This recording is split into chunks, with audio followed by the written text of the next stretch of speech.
Wisconsin Eye's 2014 election coverage is brought to you by the Wisconsin Hospital Association. For over 90 years, a valued voice for Wisconsin hospitals, supporting high-quality, high-value care in communities like yours.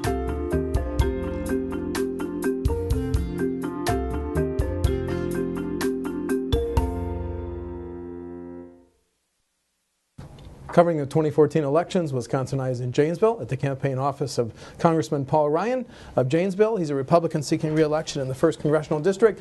Paul, welcome back to Wisconsin Eye. Hey, good to be with you, Steve. Thanks for having me. Thank you. Programming note, Wisconsin Eye appreciates the support of the Wisconsin Hospital Association, which represents more than 139 hospitals and health systems, for making these candidate interviews possible. Paul, I want to respect your time because you got to go pick up your kids, and that's great. That's right. I don't want you to be late. So it's I understand. One of those few times where I actually get to go to get my kids at school, so I'm going to do that today. You voted for the $500 million aid to the Syrian rebels. You were one of two, you and Ron Kine. Talk about your vote. Was it a tough vote? No, it wasn't a tough vote at all, actually. I attended the briefings, talked to all the intelligence community, General Dempsey and the rest, and also I think the president has improved his Syria policy, his Iraq and ISIS policy. And I think you need to support your president when you think he's going in the right direction. I wanted to make sure that the president got some bipartisan support for his policy on ISIS, irrespective of my concerns of his past policies or maybe of some future issues. I just thought it was an important thing to do, to be a Republican supporting our Democratic president when he's making such important foreign policy decisions. Ron and I discussed this, actually. Ron Kind and I did, and we both felt the same way, and that's why I think the two of us voted this way. Speaker Boehner offered, as you know, to bring the House back in session to Right. vote on a declaration of war. Yeah. Did you counsel him that that's a good idea? I do. I did, actually. John and I spoke about this. I think it is in the interest of the country. It's better for the president as well to ask for what we call a fresh AUMF authorization of use of military force.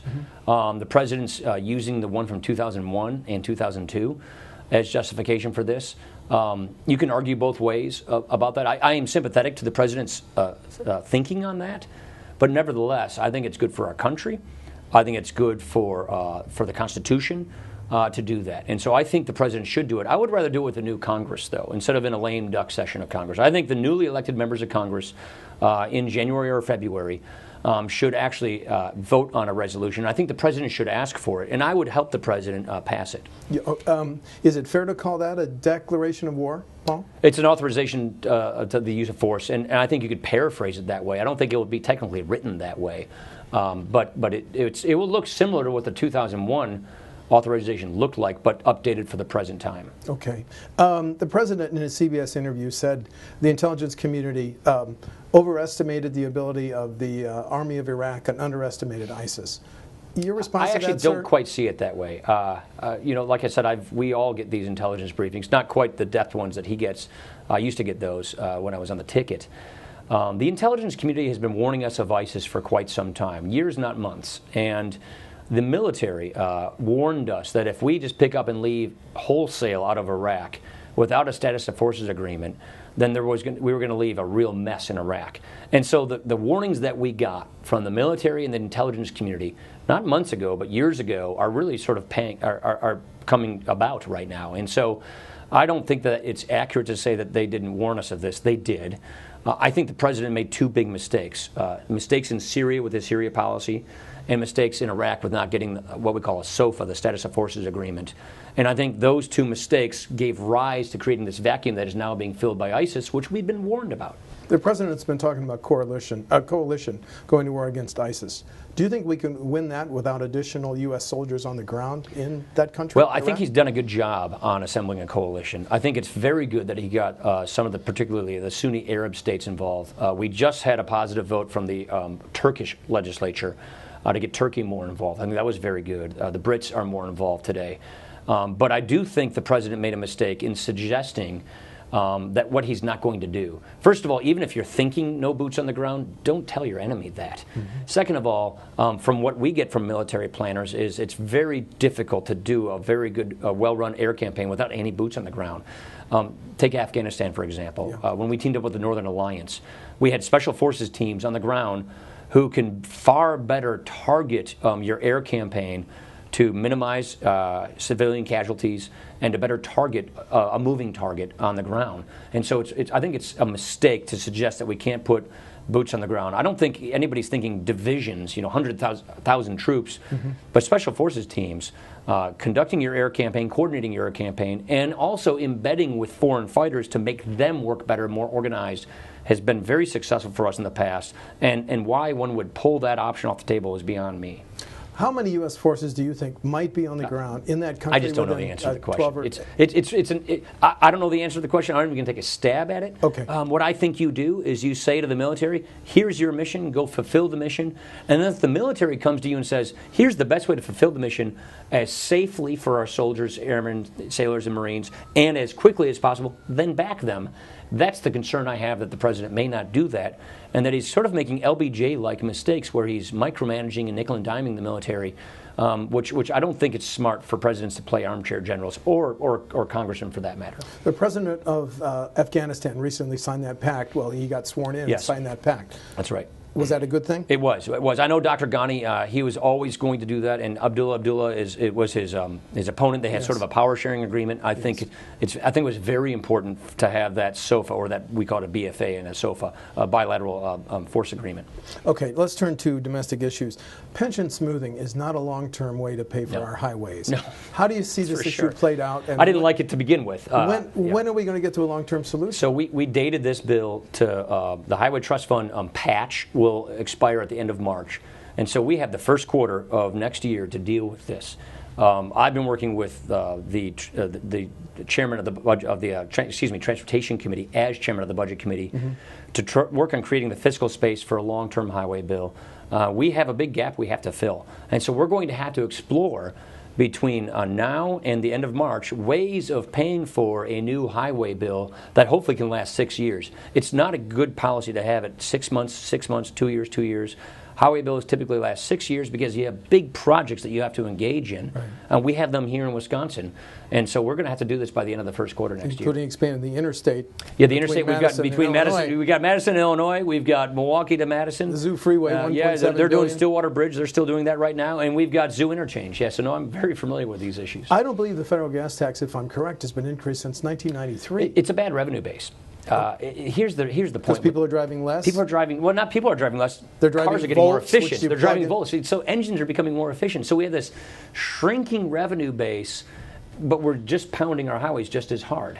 And so I believe we need to think about smarter ways of financing the Highway Trust Fund, still making it a user fee system, but smarter ways of doing it. One of the things that I wrote and passed in what we call MAP 21, the prior authorization, was if we explore natural gas and oil on federal lands and federal outer continental shelf, the money we get from royalties and leases goes into the Highway Trust Fund. As the budget chairman, I wrote that provision, which I thought was really smart policy, which is it's an oil gas, so it's related to transportation.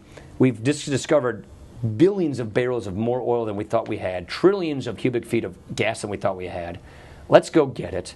Let's take ourselves off of demand of Middle Eastern oil and gas. Let's open up American jobs. Let's lower prices. I mean, a win-win-win. Oh, and let's take the money and put it in the Highway Trust Fund. Okay. That's something that I think we need to look at again. The problem I have with the administration is they're shutting down, they're shrinking production on federal lands. If they would expand production on federal lands, which I think is a good idea, because I think you can do it in a safe way, then you can get billions of dollars to go into the Highway Trust Fund. While we're talking energy, Keystone Pipeline, do you think it'll ever be authorized? I do. You know why? If we take the Senate, and we'll see, it's getting pretty close here. If we take the Senate, that is one of the bills we will without a doubt put on the president's desk, and he'll have to make a decision. Harry Reid has prevented him from having to make a decision for years now. Yeah. This should have been done. This 700,000 barrels of oil a day, it's either going to come to our economy or it's going to go to China. It's going to be used. So why not bring it into our country so we can create jobs, so we can lower our prices, so we can lower our dependency on foreign oil? Well, we're in energy. The EPA draft rule on coal emissions, 30% reduction by 2030. I don't think it's viable. I don't think it's viable. More importantly, I don't think this section that they're using, it's called Section 111D of the Clean Air Act, I don't think the law as written allows them to do this. So I believe that the Environmental Protection Agency is going around the law to put this standard in place, which, by the way, for a state that gets over 60% of its power from coal, this will be a huge shock to our utility bills. It will be a huge blow to our manufacturing industry. Look, what we do here in Wisconsin well is we make things.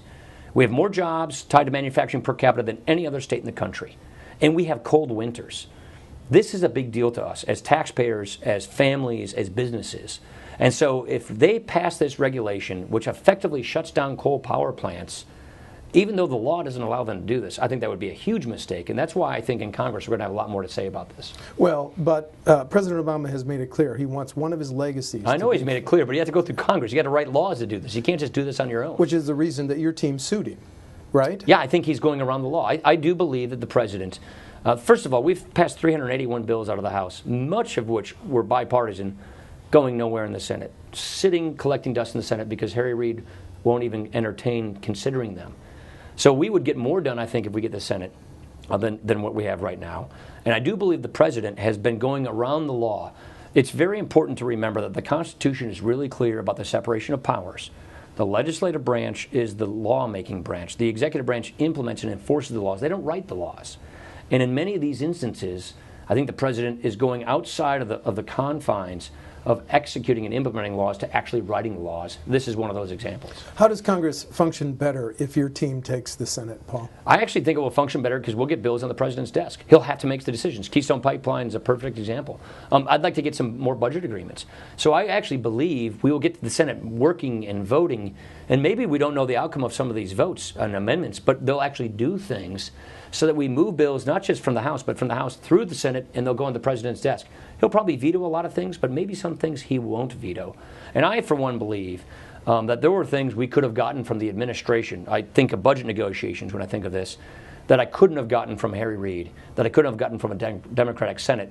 But for them, we could have gotten some agreements with the president. And I hope that we can make good on some of that. If the Dems keep the Senate, does the next 2 years look and sound and feel just like I think it will. Last 2 years? I think it will. And I think on top of that, the president in the last 2 years will be sending more judges to the bench and more regulators to regulatory agencies. Because Senator Reid did this thing we call the nuclear option. He lowered the vote threshold on what it takes to appoint a person to the bench or to the regulatory agencies to just a plurality. Yes. That's unprecedented. That means they don't have to have bipartisan support. That's chilling to me, and I think that you'll see a lot more of that in addition to the House passing bills, seeing them go nowhere in the Senate. What's been the impact of the Affordable Care Act on state of Wisconsin, 1st District, sir? Bigger prices, higher prices on insurance, and oh, by the way, that means then taxpayers subsidize for some people. So what we're doing is we're forcing people to buy insurance, some of which they don't want. We're forcing them to pay more for the insurance, and then we're subsidizing some of it for some people. When the employer mandate kicks in is what I really worry about, which will cause a lot of employers to dump their employees into Obamacare. The biggest thing that I've heard from businesses around here is how they're shrinking people's hours. How they're shrinking people's hours from full-time to part-time, from 40-hour work weeks to 29-hour work weeks to get around the Obamacare rules. And so that's a big fear I have, is so many more people getting knocked down to part-time, therefore having to get more than one job. So a lot of these rules and regulations have done a lot of damage to hardworking taxpayers here in southern Wisconsin. And what's frustrating to me about this, as a person who proposed an alternative to Obamacare when it was being debated, we can have affordable health care in America. Everyone can have access to good, comprehensive, affordable insurance, including people with pre-existing conditions, without the government taking it over, without knocking people out of the 40-hour work week, without making people buy insurance they don't want, without making this taxpayer have to subsidize that taxpayer. So it's frustrating as a policymaker to see what's happening, and I really worry about the future of Medicare. The cuts to Medicare, the price controls to Medicare, and you know, this is the Wisconsin Hospital Association is your sponsor here. You ought to talk to them about the new reimbursement rates coming to Wisconsin hospitals as a result of Obamacare. The American Hospital Association says our reimbursement rates are the second lowest in the nation under MA. And it gets worse. And it gets worse. And it gets worse because of Obamacare. What is the dialogue and the interaction on health care in the next 2 years? What does it look like if your party claims the Senate? I want to put out alternatives. I want to put out alternatives. And you'll see me talk much, much more about this. I've been spending the last 2 years working with economists, with Congressional Budget Office, on how to deal with this and to put out alternatives, because I do believe that as a few of these more shoes drop on Obamacare, I really think, just because it's not a political thing, it's it's an economic thing. I think the system's going to implode because Obamacare causes our Wisconsin hospitals, our doctors, our nurses, our healthcare providers to get reimbursed at below cost. So they'll get reimbursed at below cost for Obamacare, for Medicare, for Medicaid by the end of the decade. That will cause them to have to overcharge the private payers, the businesses in Wisconsin, and that will end up dumping more people into Obamacare, which I think will make a lot of providers go bankrupt. And so I just don't think it's viable. And so what I think responsible policymakers ought to do is not just criticize, as I just now have done, but show how we do things differently. Propose alternatives, and that's what I intend on doing. Whether he's speaking in the state of Wisconsin or anywhere across the nation, he blames people like you for holding up the minimum wage increase. Your response? Well, I think it would be a mistake because I think you're actually taking jobs away from people we want to get into the workforce. The goal here isn't to keep a person at minimum wage and just artificially raise that wage. The goal here is to get a person into a better job. The goal here is to have an education system so they get the skills they need to get the job they want and to have the broadest available pool of jobs to begin with. Steve, some of the best jobs I had in my life to prepare me for my future are the jobs I had right here in Janesville, Wisconsin, making minimum wage. They got me into the workforce, they taught me skills, and they gave me a path forward. Now, I had the benefit of a loving family and going and getting a college education. Why don't we have our education system fixed so that people who may not have those benefits can get access to those kinds of things, skills, go to MATC, go to Herzing, go to UWM. We need to have a system so that people can get skills they need in jobs and then get education so they get a better job. Raising the minimum wage shrinks the availability of those first jobs that a person needs to get started in life. And so when you have about 20% of young people between 21 and 24 not working or not even in school, that's a problem. When you have the lowest labor force participation rates we've seen since 1978, that's a problem. Tens of millions of Americans aren't even working or aren't even trying to find a job. We got to get them into the workforce. By that logic, aren't you saying that the current federal minimum wage is too high? No, I don't believe in not having a minimum wage. Okay. I know there are people who say such things, but at this time when we have very loose labor markets and very tough a very tough economy, you're not going to create more jobs. You're going to shrink jobs. Let's focus on getting people the skills they need to get better jobs. And by the way, why don't we try and grow the economy? We know that this doesn't grow the economy. It shrinks jobs. I mean, all the economists are clear on that. Why don't we focus on ideas that grow the economy so we can get better jobs? Should corporate inversions be stopped, Paul? Yeah, they should, but it should be through tax reform. I helped co-author the last anti-inversion law. I think it was 2005, 2004, which we thought then we were going to put a roadblock and prevent inversions. It didn't work. The problem is there's really no substitute for cleaning up our really bad tax system. We tax our corporations at 35%, while the rest of the world taxes theirs at an average of 25%. And then when they make money overseas, they pay the foreign country tax, and when they try to bring that money home, they also pay the U.S. tax. Nobody else does it like that. So it's making us very uncompetitive. There are $2 trillion of capital, of U.S. capital, parked overseas that we'd like to bring into the country, but we can't because of these tax laws. So there's really no substitute for just getting the right policy, which is getting our tax code fixed. That's why I plan on spending a lot of time in the next 2 years working on this. You use a statement that intrigues me. You say that our safety net should not be a hammock. I think it was wrong to say that, actually. Okay. I feel like what's the right way? Correct. The right way, if you want to use metaphors, use a trampoline. The right way is we want a safety net. By the way, in my book, I assume you didn't read my book, but I actually talk about how I think I misspoke in some of these things and miscommunicated. Okay. And I think you need to own it if you do such things.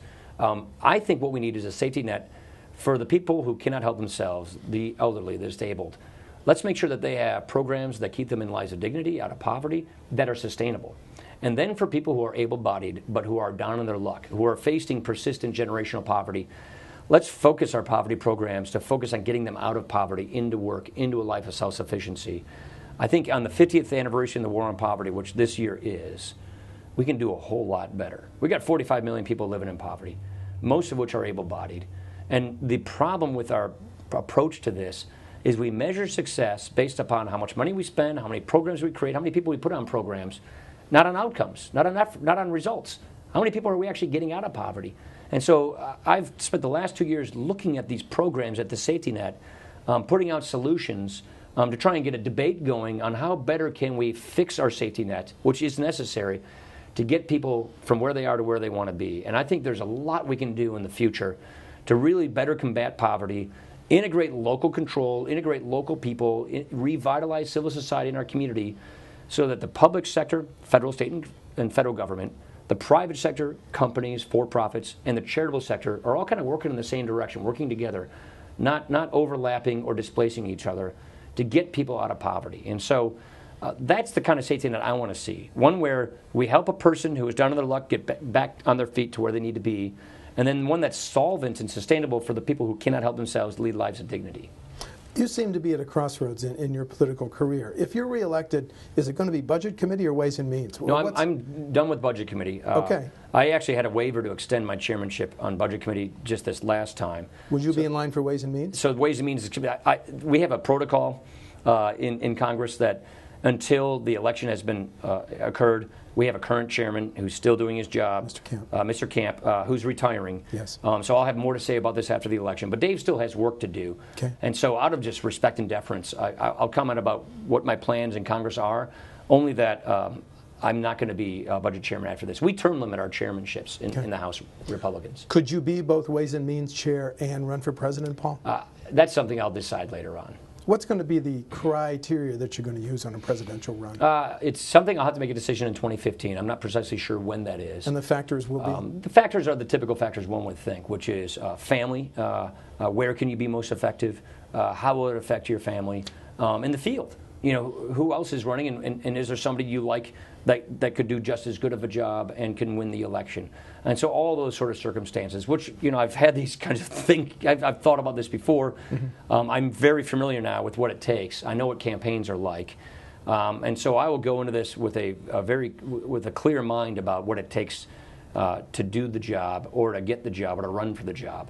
And so I'll make that decision later in 2015. And then finally, you want to highlight any differences with you and your opponent on Election Day, Mr. Zerbin? We have very different ideas, very different governing philosophies. I'm a conservative. He's a liberal progressive. I think he calls himself that. I'm not trying to, use a pejorative. So we just have very, very different approaches, and people will have very clear choices. And that's good. And your goals for the 1st District, if reelected in the next 2 years? Jobs, better fighting poverty, making sure that we get government working. You talked about highways. I want to make sure that we have we get our roads built and fixed. I also worry about Lake Michigan. I worry about Asian carp. There are a lot of issues out there that need attending to that I'm on top of, that I've been working on. But number one is jobs. Okay. And getting people who are young coming out of college getting a good career, getting an affordable education. All those things that mean reigniting the American idea, reigniting the notion that the condition of your birth doesn't determine the outcome of your life, and getting people back into upward mobility, back into a thriving economy, and keeping our country safe. 1st District Congressman Paul Ryan, thanks for talking to Wisconsin Thanks, Steve. Eye. Appreciate it. Thank you.